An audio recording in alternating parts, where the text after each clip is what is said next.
In this quick tutorial video, let me show you how to create templates inside of Outlook.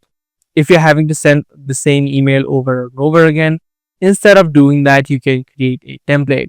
To do that, compose a new mail first of all, and then on the top, you'll see the option called apps. So just click on the apps option, and then right here, you'll see the option called my template, which is an add-on. So just click on the my templates option. It's going to give you a few built-in templates already. To create a new one from scratch, click on the template option and then add in the content of the email. And then you can also add in the title to know exactly what this mail is about. And then click on save.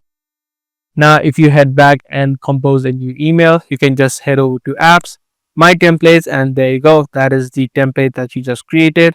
You can just click on this option and this content will be added to your mail. This way, you're going to save time of not needing to add in the content over and over again. So that's it for today's video.